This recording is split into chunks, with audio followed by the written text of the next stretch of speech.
doing my radio presenting. Here we go. We're live on air now. If it's bona fide conservatism you are after, look no further. I am through and through a conservative. I was born in 1983, the postmodernism era. Margaret Thatcher was our Prime Minister. Here we go. So we're going live on air right about now. So welcome, ladies and gents. It's happy Father's Day to all fathers to children. Spending Sunday morning with their loved ones. Proclamation news and gatherings. Here we go. So we're going over to O2 providers. We are sponsored by O2 Network. 5G network. 5G and business. One of the biggest opportunities for 5G is its potential to transform business. 5G is more than just pure connectivity.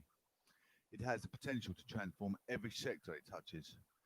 This new technology has the power to connect buildings, transport and service in ways you've never seen, completely revolutionising everything from the way traffic flows on our roads to the way we receive healthcare. I mean, you can add that tracking device of who's convicted with COVID-19. It's amazing what you can do with 5G network. Just with a mobile broadband, just with O2, it's such a good, generates so much good network available for you. I've had network all over the UK, everywhere I go. Everything I want to research, if it's a place or destination, who set out the blueprint for the building. That is especially one of my, it is one of my, you know, one of my favourite topics, finding out who's done the blueprint. I'm studying arts and humanities, so looking through the building to how many years ago it was built, who built it, why it was built, what it was built for. You can all search on the search engine on the mobile broadband. Absolutely amazing. A secure network for business. O2 was the first UK network to be CAST certified. So you can be sure your communications are entirely secure platform. We're proud to have gained approval to deliver critical national infrastructure projects for the UK government following an 18-month accreditation process. The CAST also gives private companies military-grade security for their communication, helping address growing cyber security threats. I don't know if you've heard of, well, yes, cyber theft, phishing, all them kinds of things. People getting through your emails, stuff like that. You know, you've got to really be careful with your mobile phone device. People hacking into your phone, getting all your credentials, getting your ID, all them kinds of things you've got to think about. Keeping your password secure from your email, from your Facebook. You don't want it to get into your life. Your phone is your personal space. You don't know who gets into your phone. You might be like me. I like journalism. I like keeping my secrets underneath my hat. Good morning, Jennifer from Canada. How are you doing, dear? I'm just doing my daily routine, and I will be with you shortly. We can have a daily routine chat. I hope you're well. Hope the family's good. Hope you're having a wonderful Father's Day. Putting mobile first, we are the largest UK network with over 33 million connections. Everyone is welcome when you join. Your people do too. You get access to the award-winning network, voted for by customers, giving your workforce more ways to stay connected. We've always been mobile first. That's why we're at the heart of the digital revolution, driving what's possible for people and business across the UK. The best mobile phone device networks, the best one out there at the moment. Let's see what tablets they've got in store to give you a bit of an ideas before you go and do your research with the the O2 Guru inside the shop. I'm on Hawaii. I think that's how you pronounce it. Region. They're so clever. Them the people out there are so clever. It's unreal. The gadgets they come out of, even cars like Toyota, Yaris, all them sort of cars, Japanese, Chinese, all them sort of cars are absolutely phenomenal. The high tech you get inside the car, stereo, whatever, they're always phenomenal. Absolutely phenomenal. Some phones you get now are absolute abysmal, but these Hawaii phones are very, very spontaneous. You've got the Hawaii P30 Pro. It is from £33.50 a month. Hawaii P3 Pro. You got Hawaii P30 Lite. new edition. I think that's what I've got. The YP30, just a normal phone. They're pretty actually snazzy phone, believe it or not. Got YP Smart. It's £20 a month. I might downgrade my phone at the end of the month just to get cheaper tariffs. So I can manage my bills, manage my life. You can also you get a tablet as well. I'll give you a bit of an idea. I've got a Y phone, a Y tablet. You pay £50 up front for your tablet. You can cancel your network anytime. So you've got a tablet for £50. As long as you keep your mobile phone device going, you get lots of special gifts as well. Days out with your partners. It's definitely, if you're on any other network, Vodafone, free, it's definitely worth diverting over to O2. It's a child's dream to play at the O2 Stadium. It's a child's dream to sing at the O2 Stadium. You've got people like Dizzy Rascal, Tinchy Strider, all them singing live in the O2 Arena. So many, I think even 50 Cent, you have American baseball at the O2 Arena. It's one of the lifetime dreams to be at the O2 Arena. So O2 network is well worth switching over. That's exactly why it's the best network in the UK as we are today. So I'm not going to go through all the other mobile phone tariffs. There's so many. They've got all the latest gadgets, all the latest device, like any other network, but it is the best network. O2 device. Like I said, it's bona fide conservatism. Thank you for the happy Father's Day, Jennifer. With him, I should quite imagine. So I hope you have a wonderful Father's Day with your partner, reminiscing over your families and what you do. You know, it's family traditional kind of day that you spend with your family. As you know, it's very bona fide conservatism because of history. History making history is making today's modernised civilization across the globe in a law divided constituency or dominion. Dominion. Let's talk about dominion. Sounds like a wider spread place. Dominion of the UK, Dominion of America, Dominion of whatever the world. It's protected by our law divides, and it's conservative government. So I'm going to give you a bit of a. I follow conservative. I've been following conservative since 1983. My granddad was in World War II, so you can see why I've gone with conservative. As Winston Churchill was in charge while my granddad was at war in World War II. Become part of the world's oldest political movement. Which membership is right for you? If you live in abroad, you can go on their website actually. It's conservatives.com/join. Which membership is right for you? If you're living abroad, please click here to join Conservatives Abroad. Already a member, please click here to renew your membership.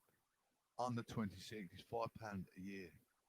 Under 26, £5 a year, that is nothing, is it? So if you got, it's good to vote, even youngsters. You want to get your youngsters into voting because you want to get them to make the right political move. Get them involved. Get them involved. It's very important to make a vote. People know what voting in politics is about. It's good to be involved. It's good to have an MP in your constituency to fight against maybe your parent alienation. Maybe you want your kids to get free school meals. If you're not part of the political world, you're not going to be able to put these accusations through the MP. You need to put it through the MP to go through Parliament. So it's always worth having your voice heard. Like you're at work, you want to get a pay rise or whatever, and you're too scared to ask. Well, it's only an email to send your MP and they'll do the talking for you.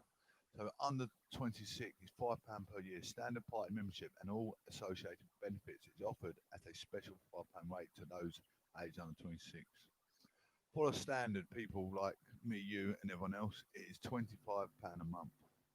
Not a month, a year. Oh my goodness, £25 a year. What is £25 a year?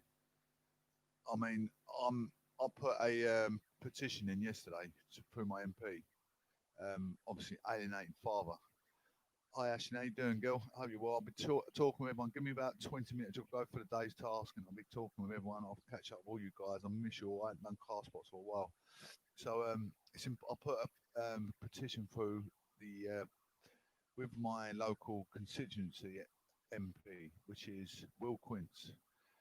Alienated fathers. We're going to try and we're going to all the men and or women, if they're not parents to their children, we're going to try and put it through as child abuse for the opposing party not letting their partner see their children.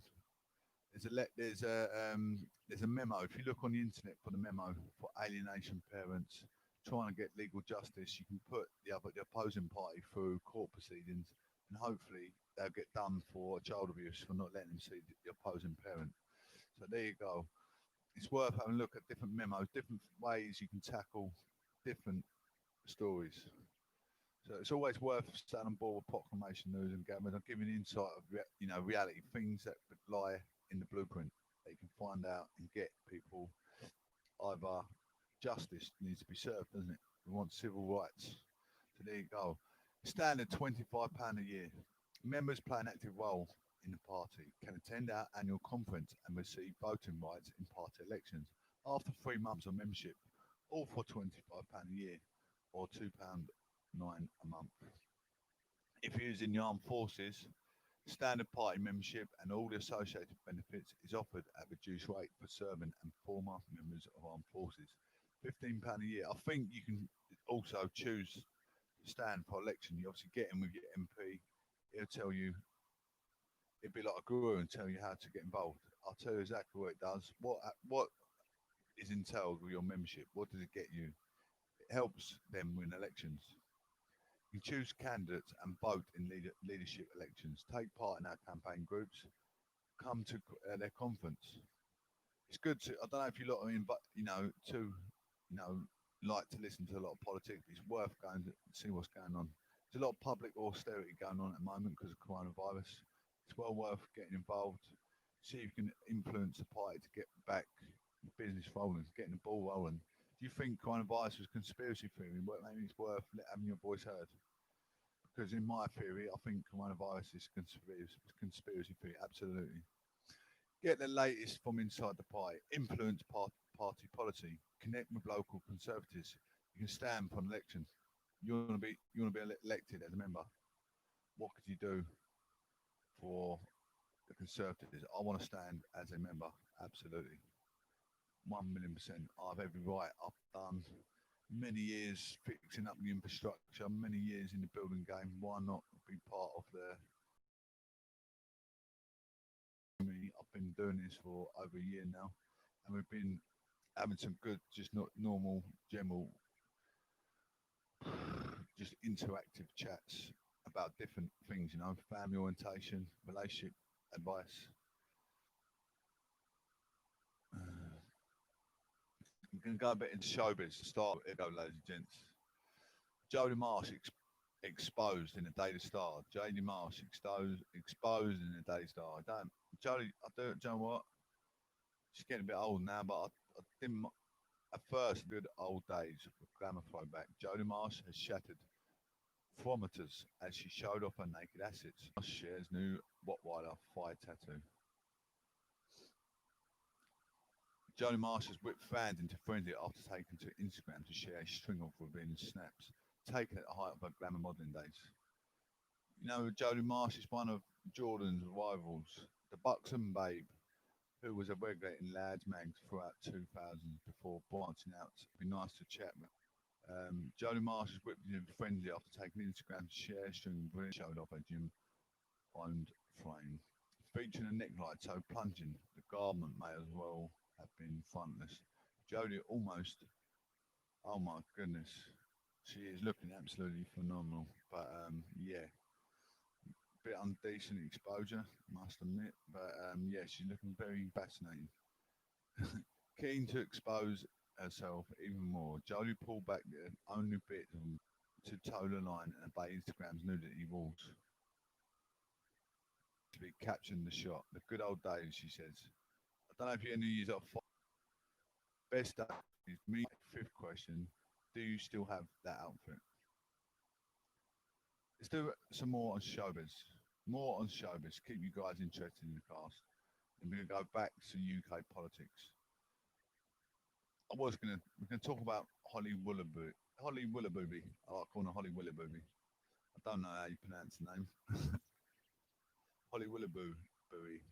I like saying Holly Willoughby. It is Holly Willoughby to me. Speak whichever way you want to suffer it. Holly Willoughby suffers this morning's wardrobe malfunction.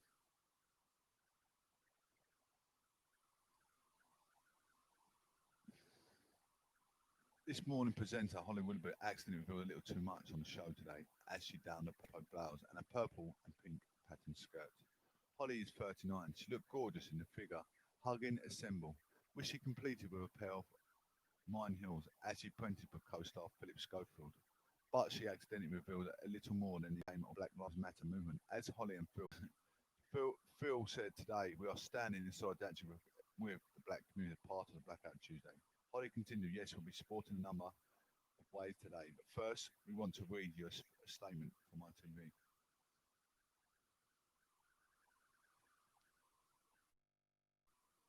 Much of an issue. Oh, fair enough. Moving on, hello, Holly Willoughby. Sorry, Schofield, messed up my morning.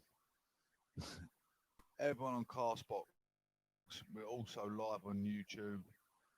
Also, coronavirus news. UK Senate urged to consider 4-day week to boost the economy. As Spain says, will not quarantine UK visitors. The Independent employs reporters around the world to bring you truly independent journalism to support us. Subscribe to Proclamation News and Governance. That's all I can consider for the efforts of the substantial amount of broadsheet reading. Anyway, the UK's Chancellor Rishi Sunak was urged to consider introducing a 4-day working week to as means. So I'm having one of those days today, I think. As means there was overhauling the British economy in the wake of the coronavirus pandemic. Signatures of the letter sent to Mr Sunak and sent by the Independent arguing for reducing works hours to provide greater opportunities amid growing levels of unemployment. Born an idea from New Zealand's popular Prime Minister, Jacinda Ardern. Spain has decided to accept UK travellers from Sunday without retaliatory 2-week quarantine. While Oliver Dowden, the Cultural Secretary, he said a review of the coming 2-metre social distancing rule will be finishing shortly after Boris Johnson told the public watch this space. People have now tested positive for coronavirus in Brazil. It's the second largest number of infections in the world to the US, where around 2.2 million have contacted coronavirus. Brazil passes 1 million coronavirus. The nation wants to welcome British tourists again, and a coronavirus alert level has been reduced. There was very good news for us, for Europe, and the alert system has came to the 4 to 3 and means a significant improvement in the control of the pandemic. To receive, as before, as many British as possible. That must be like, you holiday people like going on tour, dilemma this morning, a bit of a dilemma. Absolute monstrosity. Technical language of the commerce. Just what I needed. I keep getting pop-ups coming up. Commerce BCT, as its members are taking champion trade and rebuild communities. Head of the state's personal message of support for UK business was sent to the BBC in a week. Many non-essential shops reopened as the coronavirus lockdown restrictions were eased. At the time of great difficulty for many, it is heartwarming to see the civic response and generosity of so many businesses, small and large, to the challenges posed, whether supporting the health sector or vulnerable communities. The Queen has said, when you have a technical issue, you really got to have time and forbearance without wanting to break your computer. Queen sends a message of support to UK business at lockdown east. Coronavirus ease jump in some US states. Troubling spikes in coronavirus infection rates were reported in several US states on Friday, mainly in South and West. Arizona, where doctors and public health administrators have called for making face coverings mandatory in the public, reported a record 3,246 new infections over the previous 24 hours. Nearly twice those tallied on Wednesday. Florida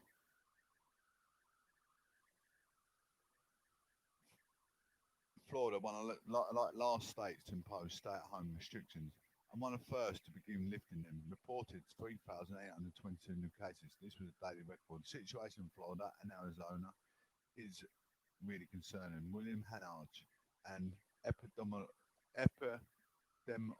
professor at Harvard University, adding that the spike in cases was not just due to more testing, but indicative of underlying outbreak of unknown size. Relaxing two more is reasonable political decision. Scientific advisors say. Scientific advisors are a bit ludicrous, I believe. I still say it's conspiracy theory. I'm gonna tell you why after this last comment, a few comments. Relaxing 2 metre rule is reasonable political decision. Scientific advisors say. A view of the 2 metre social distance rule will conclude within the coming days. As government scientific advisors claim it is now a reasonable political decision to relax the measure and accelerate school openings.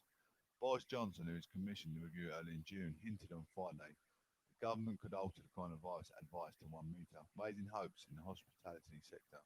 After warnings, many businesses will be unable to reopen under 2 metre restrictions. Police urge people not to attend illegal raves at the weekend. Yeah, they would do because they don't want to do their job. But no, I do. I take my hats off to the police because they do a lot of work when you lot go out and act like complete human excrement, having alcohol and narcotics on the weekend, making it very hostile for them to interact with their job. They got put up with people being sick, people fighting in the street, women putting each other there, men punching each other. It's smashing glass. They put up a lot. So I take my hats off to them. I ain't gonna pull them down like I have done in the past, but they haven't been great for me in the past. Police urge people not to attend legal raves at the weekend. Lockdown breaking revellers are being urged not to attend legal raves at the weekend, as police warned they could face criminal prosecution. David Jamieson, Westmisnter Police and Crime Commissioner, said young people risk their families' well-being by breaching social distancing rules. He headed there was an indication there may be an illegal gathering in or around the region this weekend. Forces across the country have also urged people not to attend legal raves because they are not safe and risking spread of coronavirus. An estimated 6,000 people attending 2 raves in Great Manchester last weekend. Jeremy Corbyn's brother for breaking rules of lockdown. Jeremy Corbyn's brother is among the 20 so far charged with committing criminal offences at protests during the coronavirus pandemic. Piers Corbyn, 73, has been charged with breaking health protection regulations at 2 anti-lockdown protests on the 16th of May and 30th of May. Corbyn's brother among 23 charged with offence. Australian state to make coronavirus restrictions stricter. Following jumped infections, an Australian state plans of tightening restrictions over coronavirus from Monday and recording double-digit increases in cases 4 days in a row. Daniel Andrews, the Premier of Victoria, said household gatherings will be restricted to 5 guests and outdoor gatherings to 10 people until midnight on July the 12th. Well, that's getting people to party after party hours because it's not supposed to make any noise after 10 o'clock. So there you go. Now they're saying you can make noise till after 12 o'clock because I'm not being funny. If you've got a gathering up to 10 people, it's going to be loud. Miss Andrews said Victoria recorded 25 new cases on Saturday, the biggest daily increase in 2 months. It's sort of akin to contradicting what you can and can't do, isn't it? You don't know what you can with the law, you don't know what you can't. So there you go. There you have it. Do what you please till midnight. The planned easing of restrictions for cafes, restaurants and pubs from a maximum of 20 guests to a maximum of 50 will be deferred for 3 weeks. So pubs are going to start reopening. There you go. Police can be having their work cut out. They've had a bit of time off, so everyone's had a bit of time off, so you can't mock the police. You can't mock anyone. They've had a bit of time off, apart from the people going smashing windows in shops. Yorkshire town reacts to coronavirus outbreak. On a rainy day in Cleckheaton, few people seemed overly fearful that the West Yorkshire town has this week found itself at the centre of major new coronavirus outbreaks. Writes Colin Jury. I mean, is everyone set to go back to work? Got to be. Some of us are probably broaden our horizon to better prosperity when we go back to work, surely. Wherever almost uniformly angry that for 9 days authorities here had attempted to keep in secret. Layla, you doing a bit with me, girl? Why weren't we told straight away? Asked one woman.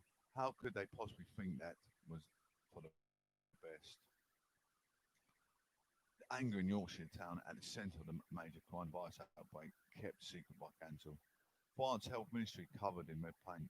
French demonstrators have doused the country's health ministry with red paint to symbolise the blood of its coronavirus victims and to protest against poor working conditions for healthcare workers in the public sector. 1,000 subscribers to build all my cast box, everything to actually building its gatherance. So make sure you subscribe. Any platform you're on, Plenty of Fish, Castbox, YouTube, Facebook, Instagram. Hit us up. Proclamation. Media Studies is my Media Studies of Plan A since 1995. Arts and Humanities Today. That's also Plan A. Bringing something substance to the audience, getting people to come by and subscribe. There you go. Making populism proclamation news and gatherance. Pakistan sees record number of deaths in 24 hours. Pakistan has reported 153 coronavirus deaths in the new daily record. The number of confirmed cases rose to 171,665 as infections continue to spiral. Pakistan recorded 6,604 new infections in the last 24 hours. The total death toll stands at 3,385. Hospitals are filling up in many cities across the country. COVID-19 patients are being turned away. That's in Pakistan. Pakistan is where Rafiq Mohammed, my granddad, is from. He passed away in 1989, I think, around about that time. Arsenal beat Liverpool. I was age 6. South Korea sees largest daily increase in the case in weeks. South Korea has reported its largest 24-hour increase in confirmed coronavirus cases in about 3 weeks, amid an upward trend in new infections. Officials said Saturday that 67 new cases raised the country's total to 12,373, with 280 deaths. The 67 cases in the largest daily increase in South Korea reported 79 cases on the 28th of May.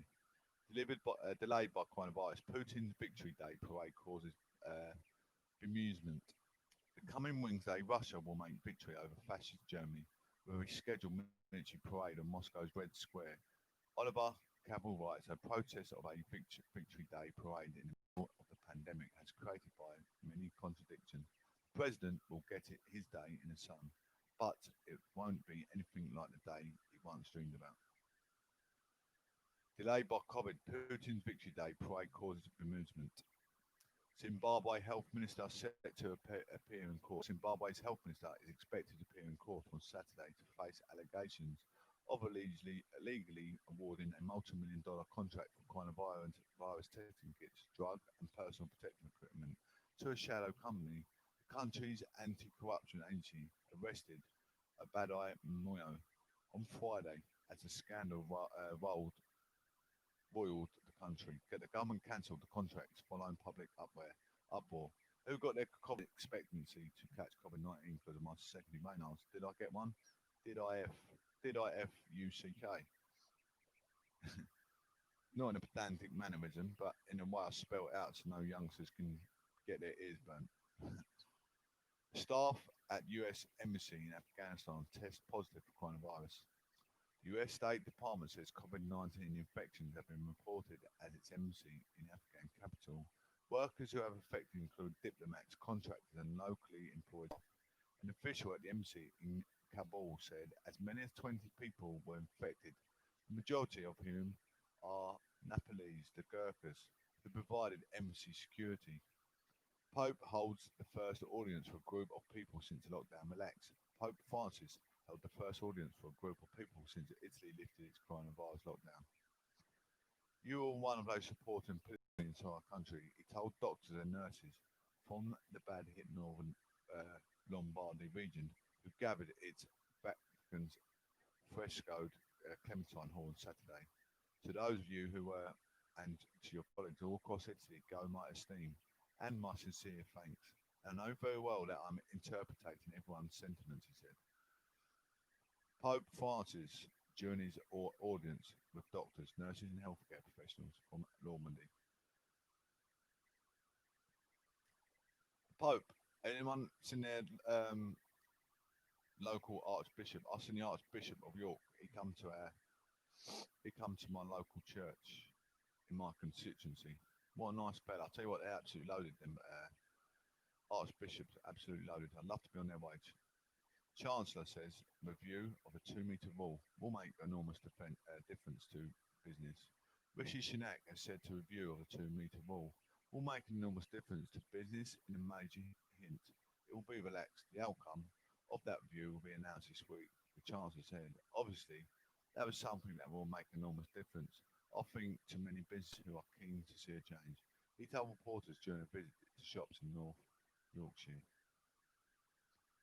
Chancellor urged to consider a 4-day working week. MPs and campaigners are urging the Chancellor to consider a 4-day working week as a way to overhaul the economy. In the wake of the pandemic, White's political correspondent Ashley Calburn, in a letter to Sunak, seen by the Independent, the signatures argue reducing working hours provide great.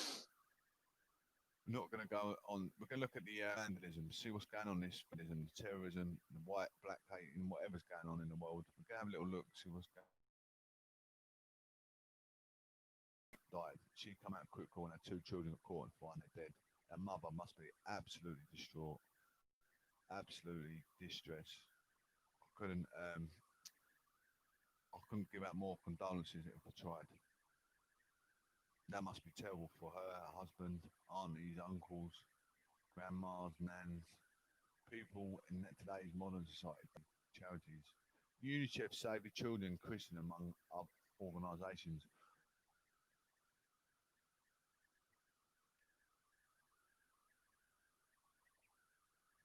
UNICEF Save Children and Christian among organisations warning move will harm those most in need and reduce UK's power overseas.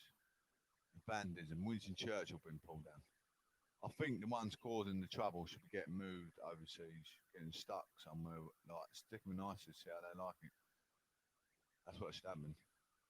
Oh, that's all right, lady, I'll be with you 2 seconds, girl. About 10 minutes. I'll probably boring you to tears of political arguments I'm having, bringing something to the horizon. Maybe some public interest, maybe not all.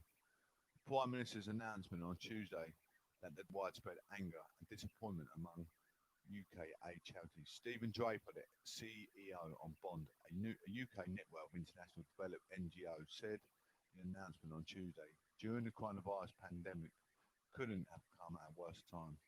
We're facing the biggest global pandemic in our lifetime, and we need a globally respected independent department for the international development that has the relevant expertise to ensure the COVID-19 is tackled worldwide, as well as a Secretary of State International Development, able to champion the needs of the world's poorest people in a global response. Scrapping DFID now puts the international response to COVID-19 in jeopardy, and at a time when we need global cooperation, delivers impact for the British taxpayer and remains untied to our political interests. Yet today, without any process or consultation, and against the recommendation of both independent aid scrutiny bodies, as well as the UK's development and humanitarian sector, the government has decided to put our aid big budget on the hands of those all little expertise in the global health systems, humanitarian response and disease prevention and eradication. Make no mistake, the decisions will do nothing but hurt the world's poorest and most vulnerable people. Roman Lee Greenhill, the UK director of the advocacy group One, said the merger was the wrong decision and is a loss for the global Britain and the world's poorest people. Haiti is the world's poorest country. Haiti. I know we're talking about Haiti, we're talking about Britain, the poorest people in Britain. I'm one of them. It's prefixing that the government chose in the middle of a global pandemic to merge these 2 departments. The DFID is recognising internationally for its expertise in making the world its healthier, safer and more prosperous place. Abolishing it will harm us all. Time and again, it's been shown that the FCO does not have the experience or capacity to do this well. She added, "This is not the right decision if Britain is truly a global player in addressing challenges such as COVID-19. A global pandemic requires a global response driven by those with real expertise in fighting disease and extreme poverty. Capitals around the world will be dismayed that the UK appears to be stepping back. The global leadership and the very moment it is needed most."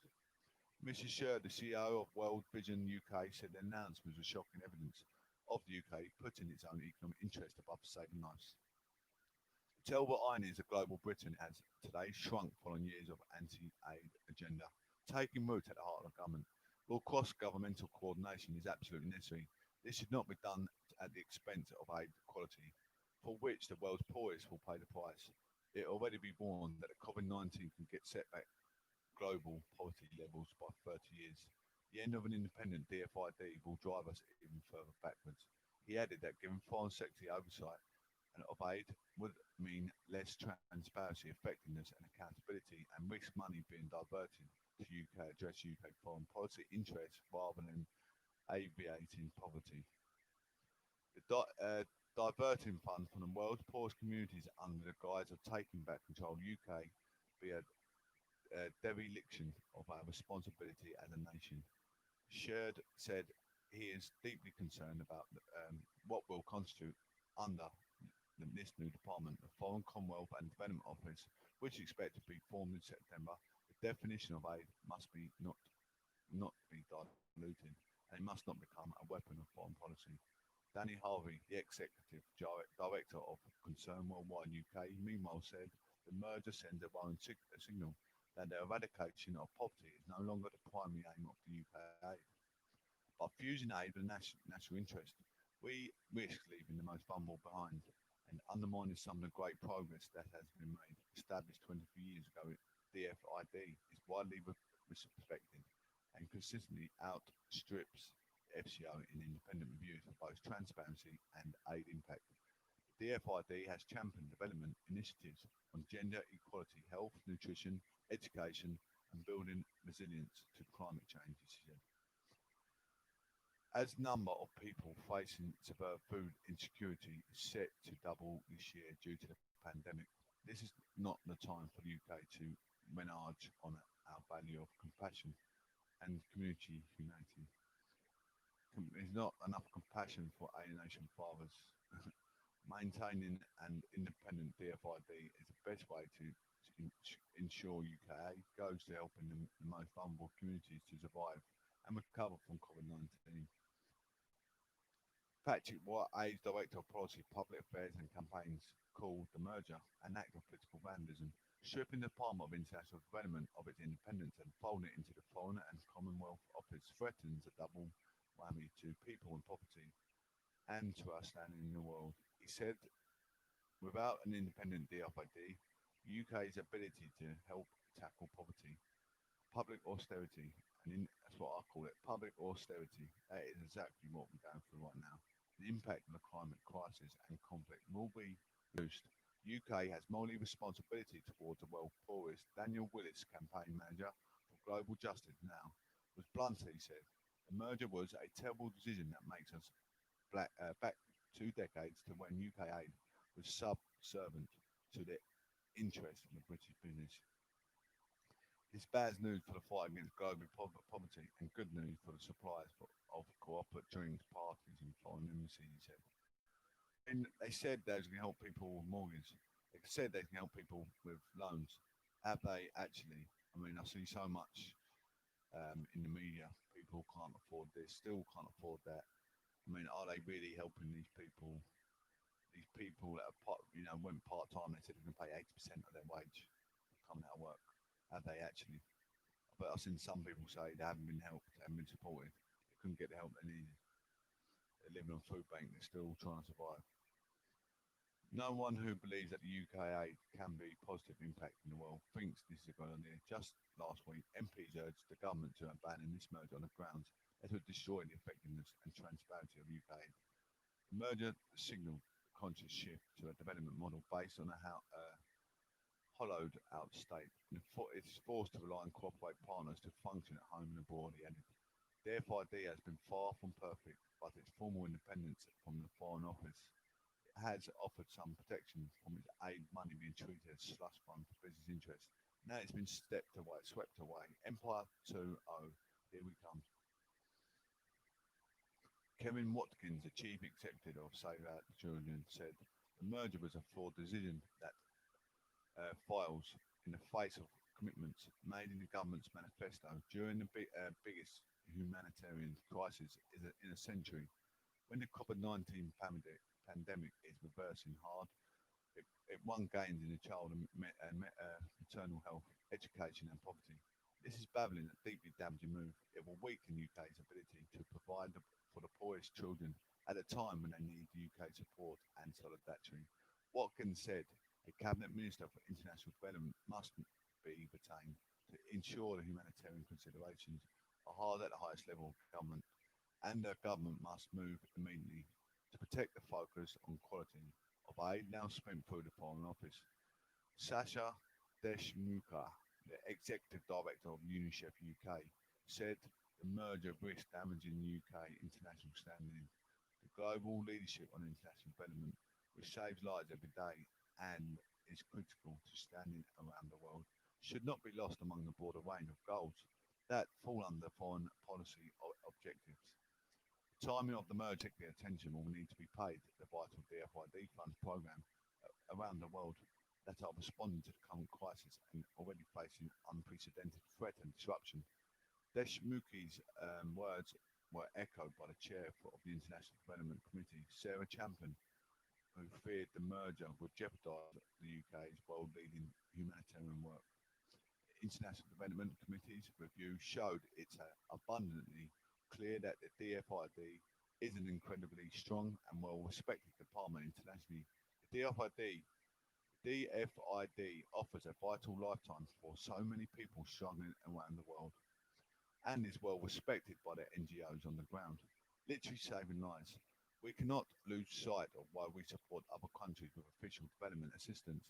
We help children access quality education. We boost healthcare facilities.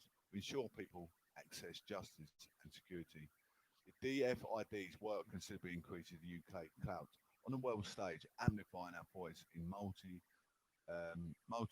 multilateral organisations and extending our diplomatic influence in country. She added, we receive extensive evidence that merging foreign affairs departments and aid departments erode international reputations and naturally are so costly and disruptive. There is very little benefit. Reorganisations eroded their soft power. Merging these departments may seem attractive short term with possible administrative efficiency gains, but in the long run, we'll have shot ourselves in the foot on the world stage. Ladies and gents, it's proclamation news and gathers. I need more people supporting, more people subscribing. I'm globally on YouTube, I'm globally on Castbox. I'm even delving into the most serious application you can think of. A man like me, part of the aristocracy, I've slid over to Plenty of Fish, diving in with the adults, act like adults. And we're being adults, we're being friendly, and it's not as bad as what it seems, to be quite honest with you. Obviously, you speak to normal average blogs that don't do social media gatherings. I don't know about Plenty of Fish, about the people on there. Actually, they're quite. I wouldn't say the people on there are not as lubricant as you think. They're very nice people, same as all of us. All general humanities, making good discussion, good debates. I mean, I'm bringing debates on Castbox, bringing debates on YouTube, bringing debates on Plenty of Fish, bringing debates on Facebook, trying to get people to interact. Not many people want to interact. Probably because I'm very diplomatic, headstrong with my opinions. Do you guys support an Antifa organisation in us? I don't know nothing about it, Daljit. Anyone know about Antifa? Antifa organisation. Anyway, ladies and gents, on YouTube, I'm going to say peace out, one love. And I'm going to say do more for God than you did yesterday. Say tomorrow, I'm going to do more for God tomorrow than I did today. Work on progression in your business, in your relationship. If it ain't reciprocated, that relationship needs to be annihilated. Simple as that. Even if it's your business, if your business is pulling you down, you got someone, you know, putting daggers in your back while you're trying to work and you're working hard, you're the one putting the effort in. If you ain't getting your, there's bullying at work act, there's routes you can go down, but if that ain't working, you just need to make that job annihilated, find a new job, move forward, be happy in life. The only way in life is be happy. If you're not happy with your job, be happy. Get rid of that job, make it annihilated. Anyway, work on progression every day. Proclamation, news and guarantees. The prodigious, the prominent professor. Speak soon. Make sure you actually come together, subscribe, support, get your family to support the show, get your friends, share it on your social media. I'm going to say peace out, one love, take care on YouTube. God bless. Hey, what's happening, peeps? What is happening? Hi, Jen. Call in, Jen. Call in this. I've got all my social medias. I'm all over the